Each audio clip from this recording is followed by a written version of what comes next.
Harry Potter and the Half-Blood Prince Chapter 9 Part 2 The Half-Blood Prince Harry Dumbledore கிட்ட இருந்து வந்த லெட்டரை read பண்ணிட்டு இருந்தபோது ராணும் பக்கத்தில் வந்து சேர்ந்து நின்றுட்டு ரீட் பண்ணிட்டு இருப்பானா. என்னது, அவருக்கு ஆசிட் பாப்ஸ் பிடிக்குமா அப்படின்னு அவன் ஒரு மாதிரி டிஃப்ரெண்ட்டாக கேட்பான். அவர் ஆஃபீஸ்க்கு அந்த கார்கையில் தாண்டி போகிறதுக்கான பாஸ்வேர்டு. ஸ்னேப்புக்கு மட்டும் இது தெரிஞ்சிச்சுன்னா டென்ஷன் ஆக போகிறாரு. நான் இப்போ அவரோட டிடென்ஷன் பண்ணணுன்ற அவசியம் இல்லைல்ல அப்படின்னு ஹாரி சொல்லிட்டு இருப்பான். இப்போ அவங்களுக்கு பிரேக் தானே. அவனும் ராணும் ஹெர்மாயினியும் ஃபுல் பிரேக்குமே டம்பிள்டோர் ஹாரிக்கு என்ன டீச் பண்ண போகிறாருன்றதை பற்றி தான் டிஸ்கஸ் பண்ணிகிட்ருக்குங்க. கண்டிப்பாக டெத் ஈட்டர்ஸ்க்கெலாம் தெரியாத ஸ்பெக்டாகுலரான ஜிங்ஸஸ் அண்ட் எக்ஸஸாக தான் இருக்கும் அப்படின்னு ரான் சொல்லிட்டு இருப்பானா. அதெல்லாம் இல்லீகல்.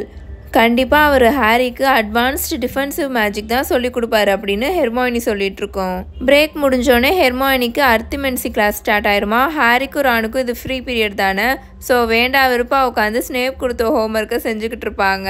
காமன் ரூமுக்கு வந்துட்டு தான் செஞ்சுட்டு இருப்பாங்களா, ஆனால் அவங்களால அந்த ஹோம்ஒர்க்கை முடிக்கவே முடியாது.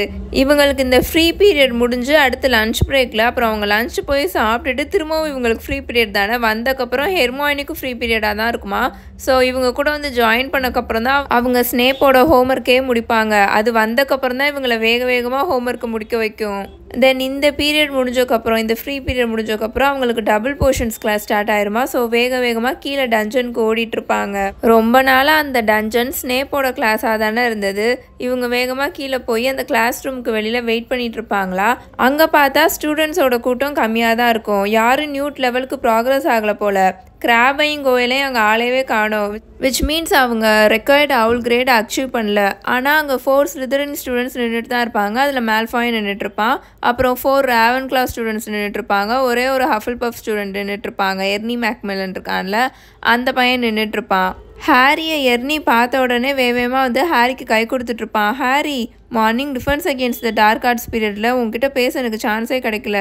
நல்ல லெசன் தான், பட் ஷீல்ட் ஷாம்ஸ்லாம் நமக்கு ஒரு விஷயமே இல்லைல்ல, முக்கியமாக நம்மளை மாதிரி பழைய டிஏ மெம்பர்ஸ்க்கு. அண்ட் நீங்கள் 2 பேரும் எப்படி இருக்கீங்க ரான் அண்ட் ஹெர்மாயினி அப்படின்னு அவன் கேட்டுட்ருக்கும் போதே இவங்க ஃபைனுன்னு சொல்கிறதுக்கு முன்னாடியே அந்த dungeon class room door open ஆயிரும். ப்ரொஃபஸர் ஸ்லெகான் அவரோட பெரிய தொப்பையை வச்சுட்டு நின்றுட்டுருப்பாரா. ஒவ்வொரு ஸ்டூடெண்ட்ஸாக உள்ளுக்குள்ளே விட்டுட்ருப்பாரு. ஹாரி அண்ட் சபினி வரும்போது மட்டும் ரொம்ப எந்தூசியாசமாக க்ரீட் பண்ணிகிட்ருப்பாரு. எல்லா ஸ்டூடெண்ட்ஸ்க்கும் க்ரீட் பண்ணுவார். பட் இவங்க 2 பேரையும் மட்டும் பர்டிகுலராக எந்தூசியாசமாக க்ரீட் பண்ணுவார். அந்த டஞ்சன் கிளாஸ் ரூம்குள்ளே போனால் ஆல்ரெடி ஃபுல்லாக அந்த கிளாஸ் ரூம் ஃபுல்லுமே ஒரு மாதிரி வேப்பர்ஸாக ஆவியாக இருக்கும்.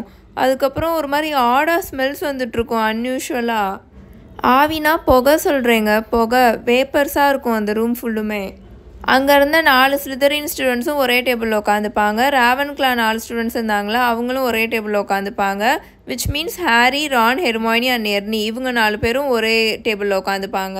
இவங்க உட்காந்துருக்கிற டேபிள் பக்கத்தில் தான் கோல்டன் கலரில் இருக்கிற ஒரு கால்ட்ரன் இருக்குமா. அதுக்குள்ளேருந்து ஒரு மாதிரி செடக்டிவான சென்ட் வெளியில் வந்துட்டுருக்கும். அப்படியே ஆளவே மயக்கிற சென்ட் வெளியில் வந்துட்டுருக்கும். ஹாரிக்கு அப்படி தான் ஃபீல் ஆகும். அவன் இன்ஹேல் பண்ணதுலேயே பயங்கர செடக்டிவாக இருக்கிற சென்ட் மாதிரி அவனுக்கு ஃபீல் ஆகிட்டுருக்குமா. அதுக்குள்ளேருந்து அவனுக்கு என்ன ஸ்மெல் வரும்னா, ட்ரெக்கிள் டார்ட் இருக்குல்ல அந்த ஸ்மெல் வந்துட்டுருக்கும். அப்புறம் ப்ரூம் ஸ்டிக்கோட ஹேண்டில் இருக்குல்ல அவன் கையில் பிடிப்பான்ல, அந்த உட்டி ஸ்மெல் வரும் அவனுக்கு. இதை நல்லா நோட்டீஸ் பண்ணிக்கோங்க. இவனுக்கு இப்போ அதுலேருந்து ட்ரெக்கிள் டார்ட் ஸ்மெல் வருதுல்ல, இவனுக்கு ட்ரெக்கிள் டார்ட்னா ரொம்ப பிடிக்கும். அதனால தான் இதை முன்னாடியே ரெஃபர் பண்ணியிருப்பாங்க. எங்கன்னா start of the term feast ஆரம்பிக்கும்ல, அப்போ கூட அவன் லேட்டாக தானே வந்திருப்பான்.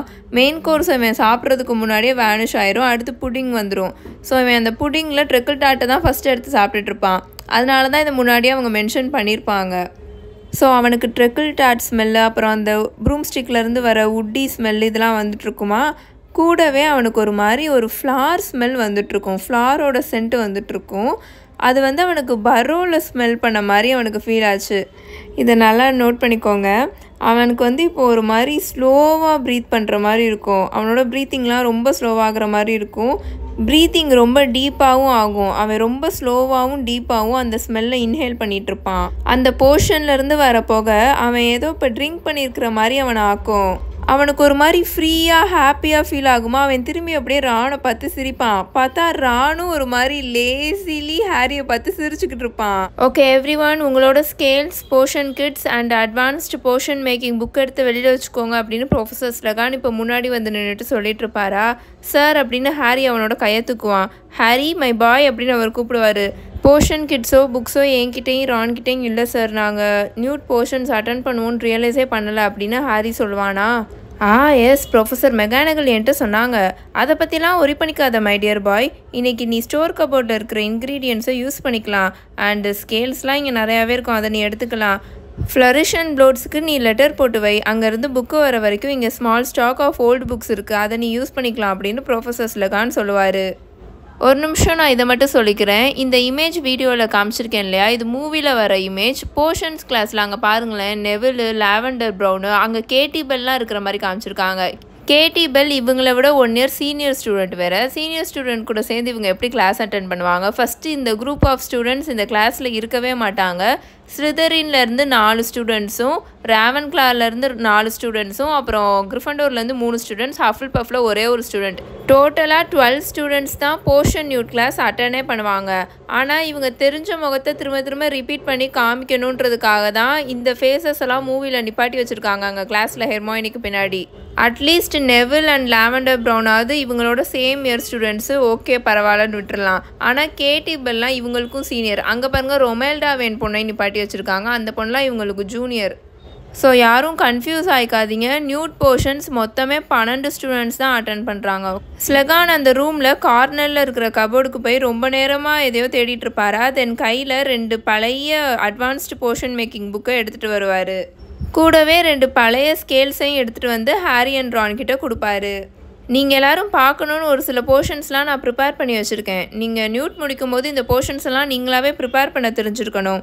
உங்கள் யாருக்காவது இந்த போர்ஷன் என்னன்னு தெரியுமா அப்படின்னு ஸ்லிதரின் டேபிள் பக்கத்தில் ஒரு கால்ட்ரன் இருக்குமா, அதை கையை நீட்டி ப்ரொஃபஸர் ஸ்லகான் காமிச்சு கேட்டுட்ருப்பாரு. ஹாரி அவனோட சீட்டில் இருந்து லைட்டாக எந்திரிச்சு எட்டி பார்ப்பான் அதுக்குள்ளே என்ன இருக்குன்னு. பார்த்தா அந்த கால்ட்ரனுக்குள்ளே பிளெயின் வாட்டர் மாதிரி பாயில் ஆகிட்ருக்கும். ஹெர்மாயினிக்கு டக்குன்னு கையை தூக்கி நல்லா வெல் ப்ராக்டிஸ்ட் ஆயிடுச்சுல, அதனால மித்தவங்க கையை தூக்குறதுக்கு முன்னாடி அதோட கை ஏரில் நின்றுட்டுருக்கோம். ஸ்லகான் ஹெர்மாயினியை பாயிண்ட் பண்ணுவார். அது வெரிட்டா சீரம் சார், அதில் எந்த ஒரு கலரும் இருக்காது, கலர்லெஸ். அதுலேருந்து எந்த ஒரு ஸ்மெல்லும் வராது, ஆர்டர்லெஸ். ஒருத்தவங்க கிட்டேருந்து நம்ம உண்மையை தெரிஞ்சுக்கணுன்னா அவங்க வாயில் இதை நம்ம ஃபோர்ஸ் பண்ணி ஊற்றலாம் அப்படின்னு ஹெர்மாயினி சொல்லுமா. வெரி குட் அப்படின்னு ஸ்லகான் ரொம்ப ஹாப்பியாக சொல்லுவார். இப்போ அவர் ராவன்க்ளா டேபிள் முன்னாடி இருக்கிற கால்ட்ரனை பார்த்து கையை நீட்டுவார். இதை பற்றி ஆல்ரெடி உங்கள் எல்லாருக்கும் தெரிஞ்சிருக்கும்னு நினைக்கிறேன். ஏன்னா லேட்லி ஃபியூ மினிஸ்ட்ரி லீஃப்லெட்ஸில் அடிக்கடி இதை நம்ம பார்த்துட்ருக்கோம். உங்களில் யாருக்காவது இது என்னன்னு அப்படின்னு அவர் கேட்டுட்ருக்கும் போதே ஹெர்மாயினி வேகமாக கையை தூக்கும். அகெயின் அது பாலிஜூஸ் போர்ஷன் சார் அப்படின்னு அது சொல்லும். ஹாரியும் அதை ரெக்கக்னைஸ் பண்ணிட்டான் அந்த கால்ட்ரனுக்குள்ளே என்ன இருக்குன்னு. ஏன்னா அவன் ஆல்ரெடி பாலிஜூஸ் போர்ஷனை பார்த்துருக்கான், அதை குடிக்கவும் செஞ்சுருக்கானா. ஆனால் ஹெர்மாயினி தானே இவங்க செகண்ட் இயர் படிக்கும் போது அதை ப்ரிப்பேரே பண்ணி முடிச்சிச்சு. ஸோ கிரெடிட்லாம் ஹெர்மாயினிக்கு தான் போகணும். அதனால் அவன் கையை தூக்காமல் அப்படியே விட்டுருவான் ஹெர்மாயினி ஆன்சர் பண்ணட்டும்னு. ஸோ ஹெர்மாயினி இது பாலிஜூஸ் போர்ஷன் சார் அப்படின்னு சொல்லுமா. எக்ஸலண்ட். இங்கே இந்த கால்ட்ரனில் இருக்கிறது என்ன போர்ஷன் தெரியுமா டியர் அப்படின்னு அவர் கேட்பாரா. அது அமோர்டென்ஷியா போர்ஷன் அப்படின்னு ஹெர்மாயினி சொல்லும். எஸ் கரெக்ட் அப்படின்னு ஹெர்மாயினியை பார்த்து ப்ரொஃபஸர் ஸ்லகான் இப்போ இம்ப்ரெஸ் ஆக்கி சொல்லுவார். இது என்ன பண்ணணும்னு உனக்கு தெரியுமா டியர் அப்படின்னு அவர் கேட்பாரா. உலகத்திலேயே இதுதான் சார் மோஸ்ட் பவர்ஃபுல்லான லவ் போர்ஷன் அப்படின்னு ஹெர்மாயினி சொல்லும். சரியா சொன்ன, பார்க்குறதுக்கு மதர் ஆஃப் பெர்ல் மாதிரி இருக்கிறத வச்சு தான் ரெக்கக்னைஸ் பண்ணியா அப்படின்னு அவர் கேட்பாரா. அண்ட் இதுலேருந்து வர ஸ்டீமை வச்சும் ரெக்கக்னைஸ் பண்ணேன் சார் அப்படின்னு ஹெர்மாயினி ரொம்ப எந்தூசியாஸ்டிக்காக சொல்லும்.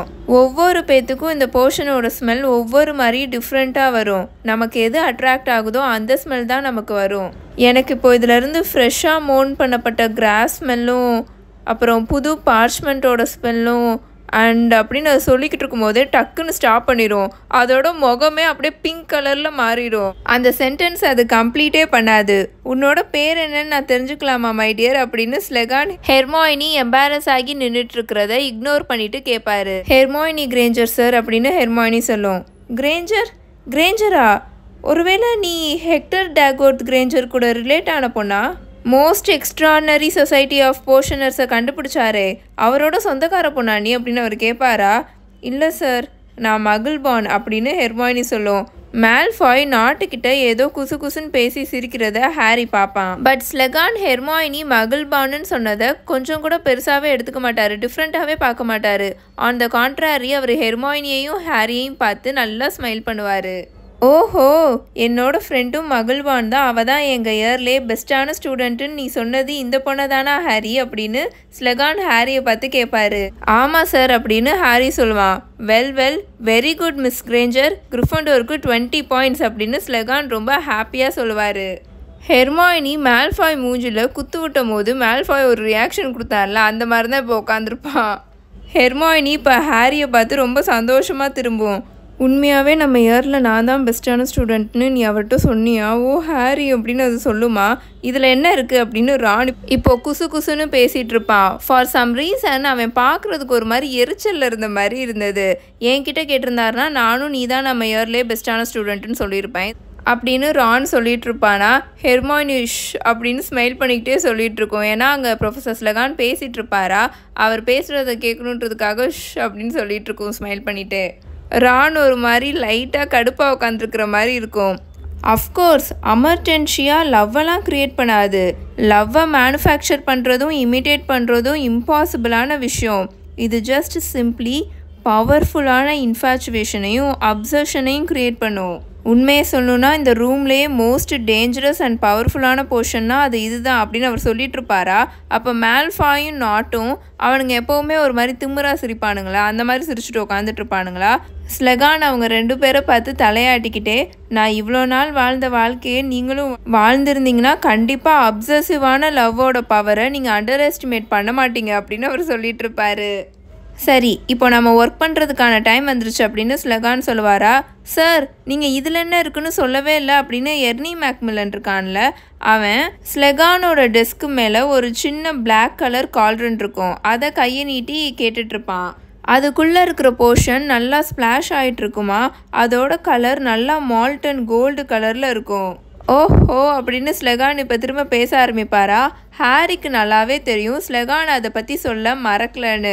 வேணும்னே இப்படி ஒரு ட்ரமாட்டிக்கான ஒரு இன்ட்ரொடக்ஷன் கொடுக்கணுன்றதுக்காக தான் அதை மறந்த மாதிரி காமிச்சிருக்காருன்னு. எஸ், அது well that one ladies and gentleman, இதுதான் மோஸ்ட் க்யூரியஸான லிட்டில் போர்ஷன். இது பேர் ஃபெலிக்ஸ் ஃபெலிசிஸ் அப்படின்னு அவர் சொல்லுவார். அவர் அந்த பேரை சொன்ன உடனே ஹெர்மாயினி அப்படின்னு சொல்லுமா. இப்போது ஸ்லெகான் ஹெர்மாயினியை பார்த்து நல்லா ஸ்மைல் பண்ணிக்கிட்டே, ஃபெலிக்ஸ் ஃபெலிசிஸ் என்ன பண்ணுன்னு உனக்கு தெரியும்னு நினைக்கிறேன் மிஸ் கிரேஞ்சர் அப்படின்னு அவர் கேட்பாரா. அது லிக்விட் லக் சார் அப்படின்னு ஹெர்மாயினி எக்ஸைட்டடாக சொல்லும். அதை குடித்தோம்னா நமக்கு பயங்கரமாக லக் வரும் அப்படின்னு ஹெர்மாயினி சொல்லும். கிளாஸில் இருக்கிற எல்லா ஸ்டூடெண்ட்ஸும் இப்போ நல்லா ஸ்ட்ரைட்டாக நிமிந்து உட்காருவாங்க. ஏன் ஈவன் மேல்ஃபாயே இப்போ நல்லா ஸ்ட்ரைட்டாக நிமிந்து உட்காந்துட்டு இருப்பான். வந்ததுலேருந்து இப்போ தான் ஹாரஸ் லெகான் கிளாஸ்லாம் அவன் ஃபுல் அட்டென்ஷனே கொடுக்குறான். கரெக்டாக சொன்னேன். கிரிஃபண்டோருக்கு அனதர் 10 பாயிண்ட்ஸ். ஆமாம், இது ஃபன்னியான லிட்டில் போர்ஷன் ஃபெலிக்ஸ் ஃபெலிசிஸ். இதை பண்ணுறது ரொம்ப ரொம்ப ட்ரிக்கியானது. லைட்டாக தப்பாக போனாலும் ரொம்ப மோசமாக ஆகிரும். ஆனால் இதை கரெக்டாக நம்ம ப்ரூவ் பண்ணோம்னா, ஏதாவது ஒரு விஷயம் சக்சீட் ஆகணும்னு நினைக்கிறோம்னா கண்டிப்பாக இது சக்ஸஸ் ஆக வைக்கும். ஐ மீன் இந்த போர்ஷனை குடித்தா அந்த எஃபெக்ட் போகிற வரைக்கும் அப்படின்னு அவர் சொல்லுவாரா. அப்புறம் ஏன் சார் எல்லாரும் இந்த போர்ஷனை டெய்லியும் குடிக்க மாட்றாங்க அப்படின்னு டெர்ரி பூட் ஈகராக கேட்பான். இந்த Terry Boot, Michael Corner, Anthony Goldstein இவங்க எல்லாரையும் உங்களுக்கு ஆல்ரெடி தெரியும். Ravenclaw students. இவங்க தான் டிஏ டம்பிள்டோர் ஆர்மியில் இருந்தாங்களே, டிஏ மெம்பர்ஸாக போன வருஷம் வந்தாங்களே ஹாரி சொல்லி கொடுக்கும்போது defence against the dark arts. இந்த நேம்ஸ் எல்லாம் மறந்துருக்க மாட்டீங்கன்னு நினைக்கிறேன். மைக்கேல் கார்னரை தான் முன்னாடி ஜின்னி டேட் பண்ணிகிட்ருக்கோம். இப்போ கூட ரீசெண்டாக சொல்லிச்சுன்னா நான் அவனை டம்ப் பண்ணிட்டேன். இப்போ மைக்கேல் கார்னர் ஷோவை டேட் பண்ணிகிட்ருப்பான். ஜின்னி மைக்கேல் கார்னரை டம்ப் பண்ணதுக்கு ரீசன் அந்த கியூடிச் மேட்ச்னால தான். அவங்களுக்கு இதுவும் ஞாபகம் இருக்கும்னு நினைக்கிறேன். Last year Raavan கிளாக்கும் கிரிஃபண்டோருக்கும் Quidditch match நடக்கும். ராவன் கிளாவில் மைக்கேல் கார்னர் இருப்பான், கிரிஃபண்டோரில் நம்ம ஜின்னி இருக்கும். அதில் தான் ஏதோ பிரச்சனை ஆகி ஜின்னிக்கு பிடிக்காமல் போயிடும் மைக்கேல் கார்னரை. லைக் அந்த கியூடிச் மேட்சை வச்சு அவன் நொச்சுன்னு பண்ணுறான்னு சொல்லிட்டு ஜின்னி அவனை டம்ப் பண்ணிட்டு வந்துடும். ஜின்னியோட கேரக்டர் ஃப்ரெஜைலாக இருக்காது, வீக்காகவே இருக்காது. அது பயங்கர ஸ்ட்ராங்கான போல்டான கேரக்டர். அதோட ஒப்பீனியனை தெளிவாக சொல்லும். ஸோ அதனால தான் அது மைக்கேல் கார்னரை டம்ப் பண்ணிட்டு வந்துடும். Now coming to story. டெரிபுட் இப்படி கேட்பானா, ஏன் டெய்லியும் இதை மக்கள் எடுத்துக்க மாட்டுறாங்க அப்படின்னு அவன் ஈகராக கேட்பான். பிகாஸ் இதை எக்ஸஸாக எடுத்துக்கிட்டா கிடினஸ், ரெக்லஸ்னஸ் அண்ட் டேஞ்சரஸான ஓவர் கான்ஃபிடென்ஸ் வந்துடும் அப்படின்னு ஸ்லெகான் சொல்லுவார். டூ மச்சாக ஒரு விஷயத்த எடுத்துக்கிட்டா கண்டிப்பாக அது ஹைலி டாக்ஸிக்காக ஆகிரும். எப்போவாவது அக்கேஷ்னலி எடுத்துக்கிட்டா பிரச்சனை இல்லை அப்படின்னு அவர் சொல்லுவார். இது வரைக்கும் நீங்கள் அதை எடுத்திருக்கீங்களா சார் அப்படின்னு மைக்கேல் கார்னரும் ரொம்ப இன்ட்ரெஸ்டோட கேட்பான். 2 தடவை எடுத்திருக்கேன். ஒன்று என்னோட 24 வயசில், இன்னொன்று என்னோட 57 வயசில். பிரேக்ஃபாஸ்ட் சாப்பிடும் போது 2 டேபிள் ஸ்பூன் சாப்பிட்டேன். 2 பர்ஃபெக்டான நாள் அப்படின்னு அவர் ஒரு மாதிரி ட்ரீமியாக எதையோ அப்படியே தூரத்தில் எதையோ அப்படியே ட்ரீமியாக பார்த்துட்டே சொல்லிகிட்ருப்பார். அவர் உண்மையாகவே அந்த மாதிரி ட்ரீமியாக எதையோ பார்த்துட்ருக்காரா இல்லை நடிக்கிறாரான்னு ஹாரிக்கு தெரில. ஆனால் அந்த ஆக்ட் வந்து உண்மையாகவே சூப்பராக இருந்தது. அண்ட் தட் அப்படின்னு இப்போ திரும்பவும் ஸ்லெகான் சுயநினைவுக்கு வந்து பேச ஆரம்பிப்பார். இதை தான் நான் உங்களுக்கு ப்ரைஸாக கொடுக்க போகிறேன் அப்படின்னு சொல்லிட்டு அவரோட க்ளோக் பாக்கெட்குள்ளேருந்து ஒரு சின்ன குட்டி கிளாஸ் பாட்டிலை எடுப்பார். அது கார்க் போட்டு மூடி இருக்குமா. டைனி பாட்டில் ஆஃப் ஃபெலிக்ஸ் ஃபெலிசஸ் அப்படின்னு சொல்லி அங்கே இருக்கிற எல்லார்கிட்டையுமே காமிப்பார். 12 ஹவர்ஸுக்கான லக்கு, காலையிலேருந்து நைட்டு வரைக்கும் நீங்கள் என்ன அட்டெம்ப்ட் பண்ணாலும் உங்களுக்கு அதில் லக்கு தான் இருக்கும் அப்படின்னு அவர் சொல்லுவார். நான் இப்போ முன்னாடியே உங்களுக்கு ஒரு வார்னிங் கொடுத்துட்றேன். ஃபெலிக்ஸ் ஃபெலிசஸை ஆர்கனைஸ்டு காம்படிஷன்ஸில் பேன் பண்ணியிருக்காங்க. லைக் ஸ்போர்ட்டிங் ஈவெண்ட்ஸ், அப்புறம் எக்ஸாமினேஷன்ஸ், எலெக்ஷன்ஸ், இதிலலாம் இதை யூஸ் பண்ணக்கூடாது. ஸோ ஆர்டினரி டேயில் தான் இதை நீங்கள் யூஸ் பண்ணணும்.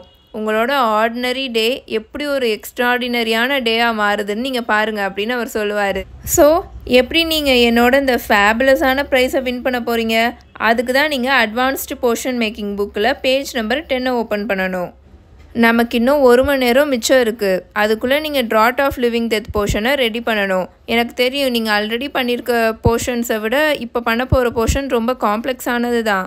உங்கள் எல்லார்கிட்டையும் இருந்து பர்ஃபெக்டான போர்ஷனெல்லாம் நான் எக்ஸ்பெக்ட் பண்ணலை. பட் உங்களில் யார் பெஸ்ட்டாக பண்ணுறீங்களோ அவங்க அந்த ஃபெலிக்ஸை வின் பண்ணலாம். கமான் ஸ்டார்ட் பண்ணுங்க அப்படின்னு அவர் சொல்லுவாரா. அங்கே இருக்கிற ஸ்டூடெண்ட்ஸ் எல்லோரும் வேகமாக எந்திரிச்சு அவங்களோட கால்ட்ரன்ஸை அவங்க பக்கத்தில் எடுத்து வச்சுட்ருப்பாங்க. வெயிட்ஸ் எல்லாம் அவங்க ஸ்கேல்ஸில் வச்சு மாட்டிகிட்டு இருப்பாங்களா. டொம்முன்னு சத்தம் கேட்டுட்ருக்கோம். ஆனால் யாருமே பேச மாட்டாங்க. எல்லா ஸ்டூடெண்ட்ஸும், அந்த ரூமில் இருந்த எல்லா ஸ்டூடெண்ட்ஸும் பயங்கர கான்சன்ட்ரேஷனோட வேலை பார்த்துட்ருப்பாங்க. ஹாரி திரும்பி அப்படியே மேல்ஃபாயை பார்ப்பானா. மேல்ஃபாய் ரொம்ப தீவிரமாக அவனோட அட்வான்ஸ்டு போர்ஷன் மேக்கிங் புக்கை திருப்பிக்கிட்டு இருப்பான். அதை பார்க்கும்போதே நல்லா தெரிஞ்சுது அவனுக்கு ஏதோ ஒரு நாள் ரொம்ப லக்கு வேணும் அப்படின்னு, அவனுக்கு ஒரு லக்கியான டே வேணும்னு. ஹாரி இப்போது ஸ்லெகான் அவனுக்கு கொடுத்த அந்த பழைய புக்கை ஓப்பன் பண்ணுவானா. அதை பார்க்கும்போதே அவனுக்கு கடுப்பாயிட்டு இருந்தது. ஏன்னா அந்த புக்கோட பழைய ஓனர் அந்த புக்கு முழுக்க கிறுக்கி வச்சுருப்பாங்க. கம்ப்ளீட்டாக ஃபுல்லாக அந்த மார்ஜின் ஃபுல்லுமே கருப்பு கலரில் தான் இருக்கும். ஹாரி அதில் குனிஞ்சு இன்க்ரீடியன்ட்ஸ் என்னன்னு பார்ப்பானா. அதாவது இந்த போர்ஷன் ரெடி பண்ணுறதுக்கான இன்க்ரீடியன்ட்ஸ் இருக்கும்ல, அதை பார்ப்பானா. பார்த்தா அதுலேயுமே நிறையா சேஞ்சஸ் பண்ணி ஒரு சில விஷயங்களை அடித்து வச்சு அந்த மாதிரி தான் இருக்கும். ஹாரி வேகமாக அந்த ஸ்டோர் கபோர்ட் இருக்கும்ல, அங்கே போய் அவனுக்கு தேவையான பொருளை எடுக்க போவான்.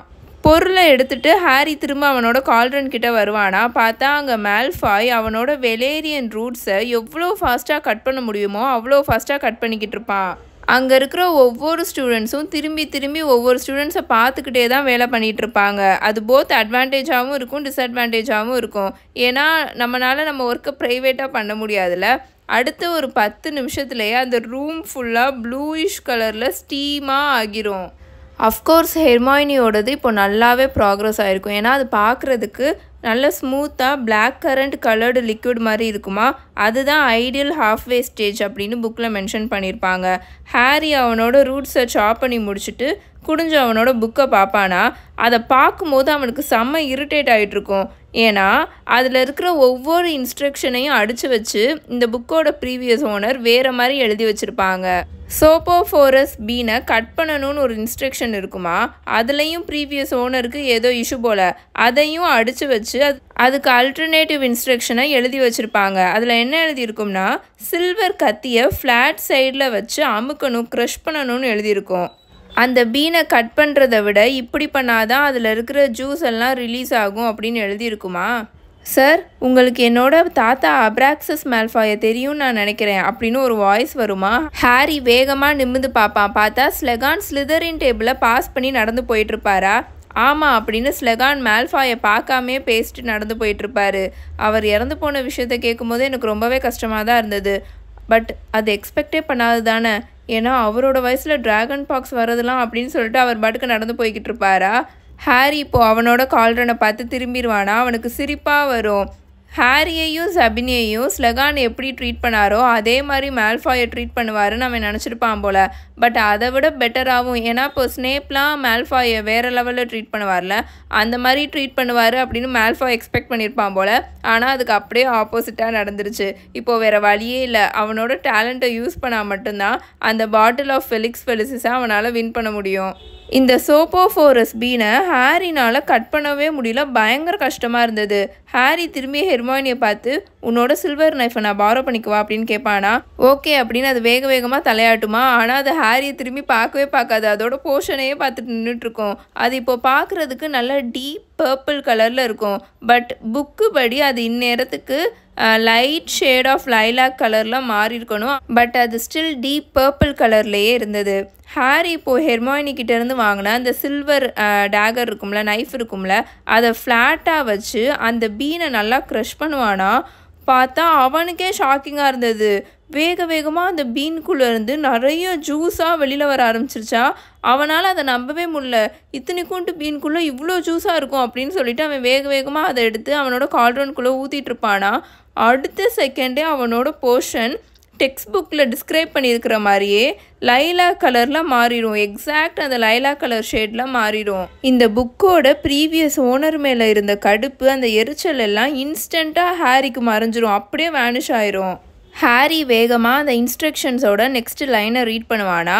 அந்த புக்கு படி அக்கார்டிங் டு த புக் அந்த போர்ஷன் நல்லா கிளியராக வாட்டர் மாதிரி மாறுற வரைக்கும் கவுண்டர் கிளாக் வைஸ் அதை கிண்டிக்கிட்டே இருக்கணும். But according to the previous owner of this book அந்த போர்ஷனை 7 தடவை கவுண்டர் கிளாக் வைஸ் கிண்டிட்டு அதுக்கடுத்து ஒரு தடவை கிளாக் வைஸ் கிண்டணும். ஒருவேளை இந்த பழைய ஓனர் எழுதியிருக்கிறது 2வது தடவையும் கரெக்டாக இருக்குமோ அப்படின்னு ஹாரி யோசிச்சுட்டு அதில் இருக்கிற மாதிரியே கவுண்டர் கிளாக் வைஸ் ஃபஸ்ட்டு கிண்டிட்டு அடுத்து ஒரு தடவை கிளாக் வைஸ் கிண்டுவானா. அந்த எஃபெக்ட் இம்மீடியட்டாக தெரியும். அந்த போர்ஷன் இப்போது நல்லா பேல் பிங்க் கலரில் மாறிக்கிட்டு இருக்கும். நீ எப்படி அதை பண்ணுற அப்படின்னு ஹெர்மாயினி கேட்குமா. அதோட ஃபேஸ் ஃபுல்லாக இப்போ ரெட் கலரில் இருக்கும். அதோட கால்ட்ரன்லேருந்து வர ஆவினால் இருக்க அதோட முடி பயங்கர புஷ்ஷியாக ஆகிக்கிட்டு இருக்கும். பயங்கர கொசன்னு அவ்வளோ புஷ்ஷியாக ஆகி நின்றுட்டுருக்கும். அதோட போர்ஷன் ஸ்டில் பர்பிள் கலரில் இருக்குமா. அதை கிளாக் வைஸ் கிண்டு அப்படின்னு ஹாரி சொல்லுவானா. இல்லை, புக்கில் கவுண்டர் கிளாக் வைஸ் தான் இருக்குது அப்படின்னு அது எரிச்சலாக சொல்லுமா. என்னத்தையோ பண்ணி தொலையுது அப்படின்னு சொல்லிட்டு ஹாரி அவனோட வேலையை கண்டினியூ பண்ணிட்டு இருப்பான். 7 டைம்ஸ் அவன் கவுண்டர் கிளாக் வைஸ் கிண்டிட்டு திரும்ப ஒரு தடவை கிளாக் வைஸ் கிண்டுவான். இதே மாதிரி அவன் பண்ணிக்கிட்டே இருப்பானா. இவனுக்கு பக்கத்தில் உட்காந்துட்டு இருந்த ரான் இப்போ அவ்வளோ ஃப்ளூவெண்ட்டாக கெட்ட வார்த்தையில் திட்டிக்கிட்டு இருப்பான். ஏன்னா அவனோட போர்ஷன் இப்போ பார்க்குறதுக்கு லிக்கரைஸ் மாதிரி இருக்கும். ஹாரி அப்படியே சுற்றி பார்ப்பானா. அவன் பார்த்த வரைக்கும் யாரோட போர்ஷனுமே இன்னும் பேலாக மாறவே இல்லை. அவன் அளவுக்கு பேலாக சுத்தமாக மாறல. அவனுக்கு ரொம்ப சந்தோஷமா இருந்தது. ஏன்னா இந்த மாதிரி ஒரு விஷயம் இதுக்கு முன்னாடி டஞ்சன்ல அவனுக்கு நடந்ததே கிடையாது. டைம்ஸ் அப், எல்லாரும் கிண்டுறதை ஸ்டாப் பண்ணுங்க ப்ளீஸ் அப்படின்னு ஸ்லெகான் சொல்லிட்டு ஒவ்வொரு டேபிளுக்கும் ஸ்லோவாக மூவ் ஆகி ஒவ்வொருத்தவங்களோட கால்ட்ரனையும் எட்டி பார்த்துட்டு இருப்பாரு. மோஸ்ட்லி யாருக்கும் எந்த ஒரு கமெண்ட்டும் அவர் சொல்ல மாட்டார். பட் அக்கேஷ்னலி ஒரு சில பேரோட போர்ஷன்ஸ் அவர் கிண்டி பார்ப்பாரு, மோந்து பார்ப்பாரு. அட்லாஸ்ட் இவங்க 4 பேரும் உட்காந்துருக்கிற டேபிளுக்கு வருவாரா. ரானோட கால்ட்ரனுக்குள்ளே ஏதோ தார் இருக்கும்ல, ரோடு போடுவோம்ல தார், அந்த மாதிரி இருக்கும் அந்த சப்ஸ்டன்ஸே. அதை பார்த்துட்டு அவர் லைட்டாக ஸ்மைல் பண்ணிகிட்டு இருப்பார். அடுத்து எர்னியோட கால்ட்ரனை பார்ப்பாரா. அது ஏதோ நேவி கலரில் இருக்கிற உருண்டை மாதிரி இருக்கும். அதையும் பார்த்து ஸ்மைல் பண்ணிவிட்டு இப்போ ஹெர்மாயினியோட போர்ஷனை பார்த்து ஓகேன்ற மாதிரி தலையாட்டுவார். தென் அப்படியே இப்போ அவர் ஹாரியோட போர்ஷனை பார்ப்பாரா. அவரோட முகத்தில் அப்படி ஒரு சந்தோஷம், அவரோட ஃபேஸ் ஃபுல்லுமே சந்தோஷமாக ஸ்ப்ரெட் ஆகும். கிளியர் வின்னர் அப்படின்னு ப்ரொஃபஸர் ஸ்லெகான் பயங்கரமாக கத்துவார். எக்ஸலண்ட் ஹாரி, குட் லார்ட், உங்கள் அம்மாவோட டேலண்ட்டை நீ அப்படியே இன்ஹெரிட் பண்ணியிருக்க. லில்லி போர்ஷன்ஸில் கை திறந்தவங்களா இருந்தாங்க. இந்தா உனக்கு தான் இந்த பாட்டில் ஆஃப் ஃபெலிக்ஸ் ஃபெலிசிஸ், கரெக்டாக யூஸ் பண்ணு அப்படின்னு அதை எடுத்து ஹாரி கிட்ட கொடுப்பாரா. ஹாரியும் அதை வாங்கி அவனோட இன்னர் பாக்கெட்டுக்குள்ளே வச்சுப்பான். அவனுக்கு அப்படி ஒரு சந்தோஷம், அவ்வளோ ஒரு சந்தோஷமாக இருக்கும். ஸ்லிதரின் ஸ்டூடெண்ட்ஸ் எல்லாரும் பயங்கர கோவமாக உட்காந்துட்டு இருப்பானுங்க. ஹெர்மாயினி ஒரு மாதிரி டிசப்பாயிண்ட் ஆகி உட்காந்துட்டு இருக்குமா. ரான் ஒரு மாதிரி நமக்கே தெரியும்ல, நமக்கு தான் இது வராது அப்படின்ற மாதிரி எக்ஸ்ப்ரெஷன் கொடுத்துட்டு உட்காந்துக்கிட்டு இருப்பான். நீ எப்படி அதை பண்ண அப்படின்னு அவங்க எல்லாரும் டஞ்சனை விட்டு வெளியில் வந்துட்டு இருக்கும்போது ஹெர்மாயினி ஹாரி கிட்ட கேட்கும். ஜஸ்ட் லக்காக தான் இருக்கும் அப்படின்னு ஹாரி சொல்லுவானா. ஏன்னா அவனுக்கு முன்னாடி மேல்ஃபாய் நடந்து போயிட்டுருப்பான். ஸோ அவனுக்கு கேட்டுருன்றதுக்காக அவன் அப்படி சொல்லுவானா. அவங்க நேராக கிரேட் ஹாலுக்கு டின்னர் சாப்பிட வந்துடுவாங்களா. கிரிஃபண்டோர் டேபிளில் வந்து உட்காந்து இப்போ இதை சொல்கிறதுக்கு சேஃபாக இருக்குது அப்படின்னு ஃபீல் பண்ணக்கப்புறம் தான் ஹாரி இதை சொல்லவே ஆரம்பிப்பான். ஹாரி நடந்த விஷயத்த ஒன்று ஒன்றா ஃபுல்லாக சொல்லும் போது ஹெர்மோயினியோட முகம் அப்படியே கல் மாதிரி மாறிக்கிட்டு இருக்கும். என்ன நான் சீட் பண்ணேன்னு தானே நினைக்கிறேன் அப்படின்னு ஹெர்மோயினி கொடுத்துட்ருக்கிற எக்ஸ்ப்ரெஷனை பார்த்து ஹாரி கேட்பானா. வெல் எக்ஸாக்ட்லி இது உன்னோட ஓன் ஒர்க் இல்லை தானே அப்படின்னு அது ஸ்டிஃபாக சொல்லும். நம்ம ஃபாலோ பண்ண இன்ஸ்ட்ரக்ஷன் இல்லாமல் அவன் டிஃப்ரெண்ட் இன்ஸ்ட்ரக்ஷனை ஃபாலோ பண்ணியிருக்கான், அவ்வளோதான். அதை அவன் ஃபாலோ பண்ணனால பெரிய பிரச்சனையும் ஆகிருக்கும். அவனோட போர்ஷன் வேறு மாதிரியும் மாறியிருக்கும். பட் அவன் ரிஸ்க் எடுத்தனால தான் அவனுக்கு இது கிடச்சிருக்கு அப்படின்னு ரான் சொல்லுவான். ஸ்லெகான் அந்த புக்கை எனக்கு கொடுத்துருக்கணும். என்னோட புக்கில் எவனுமே எதுவுமே எழுதலை. பேஜ் நம்பர் 52 வாந்தி தான் எடுத்து வச்சுருக்கானுங்க அப்படின்னு ரான் சொல்லிக்கிட்டு இருக்கும்போதே ஒரு நிமிஷம் இருங்க அப்படின்னு ஹாரியோட லெஃப்ட் சைடு காதுக்கு பின்னாடி இருந்து ஒரு சவுண்டு வருமா. அப்போது ஸ்லெகானோட டஞ்சனில் இவனுக்கு ஒரு ஸ்மெல் வரும்ல அந்த போர்ஷனில் இருந்து, அந்த ஃப்ளார் ஸ்மெல், அந்த பூவோட ஸ்மெல். அது இப்போது சடனாக ஹாரிக்கு வருமா. ஹாரி வேகமாக திரும்பி பார்ப்பான். பார்த்தா ஜின்னி அங்கே வந்து நின்றுட்டுருக்கோம். நான் சரியாக தான் கேட்டேனா? நீ யாரோ ஒருத்தவங்க புக்கில் எழுதுனதுலேருந்து இன்ஸ்ட்ரக்ஷன்ஸ் எடுத்துகிட்ருக்கியா ஹாரி? ஆர்டர் எடுத்துகிட்ருக்கியா அப்படின்னு அது கேட்குமா. அது ஒரு மாதிரி பார்க்குறதுக்கு அலார்ம்டாக கோவமாக இருக்கிற மாதிரி இருக்கும். அது மைண்டுக்குள்ளே என்ன ஓடுதுன்னு ஹாரிக்கு நல்லாவே தெரியும். அது ஒன்றும் இல்லை அப்படின்னு ஹாரி ஜின்னியை சமாதானப்படுத்துகிற மாதிரி அவனோட வாய்ஸை நல்லா லோவாக வச்சுட்டு சொல்லிகிட்டு இருப்பான். அது ஒன்றும் டாம் ரிடில் டைரி மாதிரி இல்லை, அது ஜஸ்ட் பழைய புக்கு, அதில் யாரோ கிறுக்கி வச்சுருக்காங்க அவ்வளோதான் அப்படின்னு ஹாரி சொல்லுவான். பட் அதில் என்ன எழுதியிருக்கோ அதை தானே நீ செய்கிற, அது சொன்ன மாதிரி தானே நீ பண்ணிக்கிட்டு இருக்க அப்படின்னு ஜின்னி கேட்குமா. அந்த புக்கில் மார்ஜின்ஸில் ஃபியூ டிப்ஸ் எழுதி வச்சுருந்தாங்க, அதை தான் ட்ரை பண்ணேன் ஜின்னி, சீரியஸாக சொல்கிறேன், அதில் எதுவும் தப்பாலாம் இல்லை அப்படின்னு ஹாரி சொல்வானா. ஜின்னி சொல்கிறது தான் கரெக்ட் அப்படின்னு ஹெர்மோனியும் இப்போ வேகமாக பேச ஆரம்பிக்கும். அந்த புக்கில் ஃபஸ்ட்டு ஏதாவது ஆடாக இருக்கான்னு பார்க்கணும் அப்படின்னு சொல்லிட்டு அது வேகமாக ஹாரியோட பேக்குள்ளேருந்து அந்த அட்வான்ஸ்டு போர்ஷன் மேக்கிங் புக் இருக்குல்ல அதை எடுக்குமா. ஹே அப்படின்னு ஹாரி கத்திட்ருப்பான். ஆனால் அதோட மந்திரக்கோள் அதை எடுத்து அந்த புக்கோட ஃப்ரண்ட் கவரில் வச்சு ஸ்பெஷாலிஸ்ட் ரெவெலியோ அப்படின்னு சொல்லும். எதுவுமே நடக்காது. அந்த புக்கு அப்படியே தான் கிடக்கும். அந்த பழசான டர்ட்டியான புக்காக அப்படியே தான் கிடக்கும். போதுமா அப்படின்னு ஹாரி இரிட்டேட் ஆகி கேட்பான். இல்லைனா இந்த புக்கு பேக் ஃப்ளிப்ஸ் அடிக்கிறத நீ வெயிட் பண்ணி பார்க்கணுமா அப்படின்னு அவன் கேட்பான். இது ஓகேவா தான் இருக்குது அப்படின்னு ஹெர்மோனி சொல்லிட்டு ஸ்டில் அந்த புக்கை சஸ்பீஷியஸாகவே பார்த்துக்கிட்டு உட்காந்துருக்கோம். ஐ மீன் அது உண்மையாகவே பார்க்க ஜஸ்ட் ஒரு டெக்ஸ்ட் புக் மாதிரி தான் இருக்குது அப்படின்னு அது சொல்லுமா. சந்தோஷம், இப்போ அதை என்கிட்ட கொடுக்குறியா அப்படின்னு சொல்லிட்டு அந்த புக்கை பிடுங்கி அவனோட பேக்குள்ளே வைக்க போவானா. பிடுங்கும் போது அந்த புக்கு கீழே ஃப்ளோரில் போய் விழுந்துருமா. யாருமே பார்க்க மாட்டாங்க. அவன் கீழே குனிஞ்சு அந்த புக்கை எடுப்பான். எடுக்கும்போது ஒரு விஷயத்தான் அவன் நோட்டீஸ் பண்ணுவான். அந்த புக்கோட பேக் கவரில் கீழே பாட்டமில் அந்த புக்குக்குள்ளே இருக்கிற சேம் ஹேண்ட் ரைட்டிங்கில் சின்னதாக இடுக்கி ஒன்று எழுதியிருக்கும். என்ன இருக்கும்னா, இந்த புக் ஹாஃப் பிளட் பிரின்ஸோட ப்ராப்பர்ட்டி அப்படின்னு எழுதியிருக்கும். இதோட சாப்டர் 9 தி ஹாஃப் பிளட் பிரின்ஸ் முடிஞ்சிருச்சு. நம்ம அடுத்து பார்க்க போகிற சாப்டர் ரொம்ப ரொம்ப முக்கியமானது. இது வரைக்கும் நீங்கள் அதை பற்றி ஒரு துளி கூட மூவியில் பார்த்துருக்க மாட்டீங்க. பட் ரொம்ப ரொம்ப இம்பார்ட்டண்ட்டானது chapter 10 the house of Gaunt. உங்களுக்கு இந்த வீடியோ பிடிச்சிருந்துச்சுன்னா மறக்காமல் லைக் பண்ணுங்கள். உங்கள் எல்லாரையும் நான் சாப்டர் 10 வந்து மீட் பண்ணுறேன். Until then bye bye Tales by mini.